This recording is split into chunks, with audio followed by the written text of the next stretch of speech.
Bonjour à tous. Dans un mot pour aujourd'hui, j'évoquerai avec vous aujourd'hui le courage.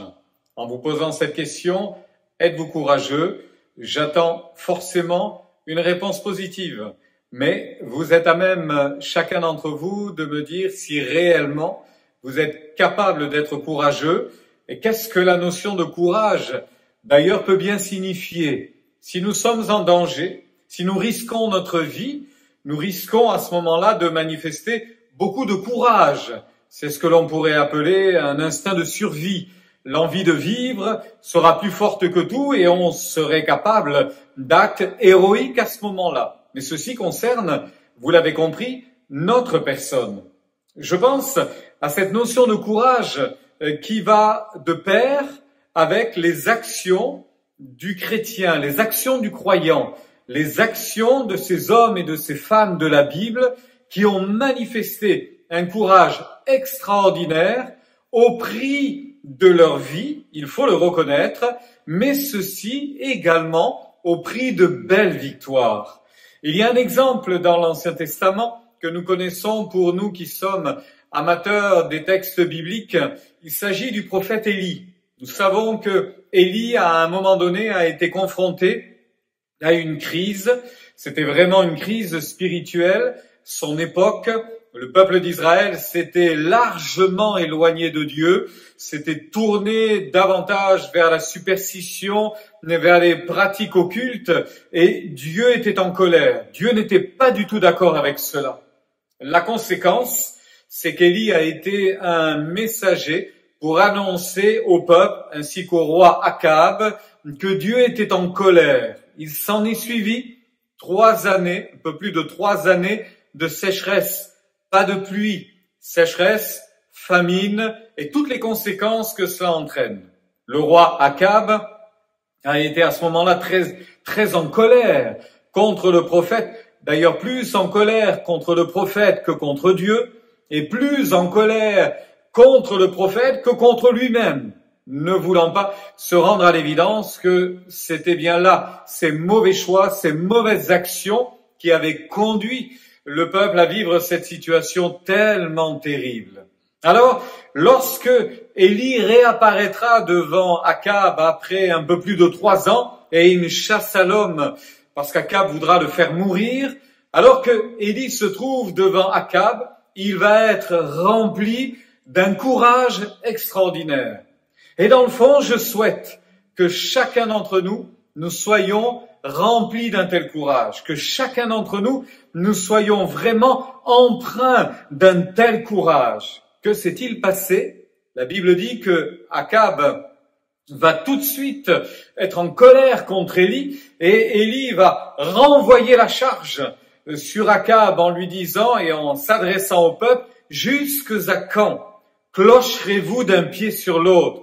Jusque à quand serez-vous boiteux dans votre conception de l'adoration, dans votre conception de la marche avec Dieu, dans votre manière de servir Dieu? Combien de temps encore serez-vous indécis? Combien de temps encore ferez-vous une chose et en direz-vous une autre? Combien de temps encore votre cœur sera faux devant Dieu? » Et c'est une question intéressante, évidemment, à laquelle nous pouvons répondre chacun pour notre part en disant « Seigneur, jamais, ô grand jamais, je ne voudrais être faux, je ne voudrais être rempli de duplicité à ton égard, je veux être vrai, vrai dans mon service, vrai dans mon amour pour toi, vrai dans mes actions pour toi, je veux être vrai. » La conséquence de la fausseté, c'est l'échec, c'est le malheur, c'est la peine, c'est la souffrance.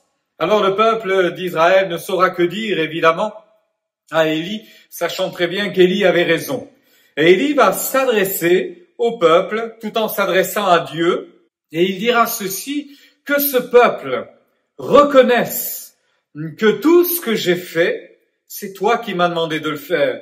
Tout ce qui est arrivé, c'est parce que tu m'as commandé de dire des choses ainsi, et que ce peuple reconnaisse que j'ai été envoyé par toi. Vous trouverez ce récit dans le premier livre des rois, au chapitre 18. La suite du texte nous dit que Élie va ordonner, il était seul, en face de 450 faux prophètes qui adoraient Baal, il va s'adresser à ces centaines de faux prophètes en disant « Préparez un sacrifice et adorez votre Dieu. Préparez un sacrifice et invoquez votre Dieu. Il faut que le Dieu juste et véritable réponde par le feu. » On a préparé un sacrifice, on a apprêté un animal, un taureau que l'on avait sacrifié.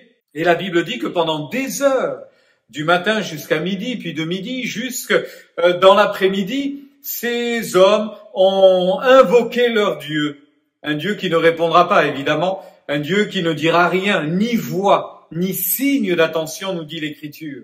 Et c'est ainsi que, comme aujourd'hui, des centaines, des milliers de personnes se tournent vers de faux dieux, vers de fausses croyances, et gesticulent et se donnent bien du mal pour obtenir des réponses, mais face finalement à un Dieu qui n'en est pas un, face à une idole qui n'est que muette, qui ne peut rien faire, c'est peine perdue. Alors après avoir passé quasiment la journée, à n'obtenir aucune réponse, ni voix, ni signe d'attention, ni réponse, ils se sont même scarifiés, ils sont tombés dans une espèce de transe, rien n'y a fait, absolument rien. Voilà qu'Élie va être courageux. Et à ce moment-là, il va prendre les choses en main avec beaucoup de hardiesse et beaucoup de courage, et il va faire une prière toute simple. Cette prière, nous pouvons la formuler. Cette prière, elle est toute simple. Face à nos défis, face à nos difficultés, face à nos problèmes, face à toutes les montagnes qui sont là devant nous, Élie va s'adresser à Dieu, après s'être adressé au peuple, et il va dire, « Ô Dieu, réponds-moi, réponds-moi maintenant, et que ce peuple sache qu'il n'y a qu'un seul Dieu, et que c'est toi. » À peine avait-il fini d'invoquer Dieu, de dire ces quelques mots, que le feu du ciel va descendre et va honorer ainsi cette offrande, ce sacrifice que Élie avait préparé. Voyez-vous, la réponse à la prière n'est pas plus compliquée que l'engagement que nous pouvons mettre dans son service. C'est ainsi qu'Élie a montré beaucoup de courage. Il n'était pas courageux par lui-même, mais il savait en qui il avait cru. Et pour vous comme pour moi, il va de soi que nous savons en qui nous avons cru. Nous ne doutons pas de Dieu. Ne doutez pas qu'il entende votre prière. Ne doutez pas qu'il exaucera votre requête. Ne doutez pas un seul instant. Tout est possible à celui qui croit. Si le Dieu que nous adorons et que nous servons est réellement un grand Dieu, alors il saura vaincre les grands défis qui sont là devant nous, les montagnes infranchissables qui sont là devant nous. Et j'insiste encore, comme tant d'autres fois, pour vous encourager à croire qu'à Dieu tout est possible, que rien ne lui est impossible, et que ce matin, aujourd'hui, vous pouvez encore prier pour que la montagne s'éloigne, pour que les difficultés disparaissent, mais pour que ce Dieu que vous invoquez, votre Dieu, que vous servez, vous réponde simplement et qu'il vous réponde efficacement. Alors soyez remplis de courage autant que de foi aujourd'hui.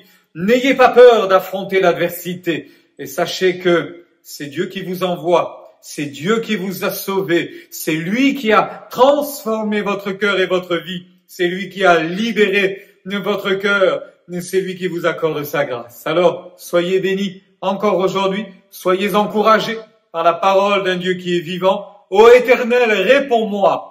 Il ne tardera pas à vous répondre parce qu'il est fidèle à sa parole. Que Dieu vous encourage.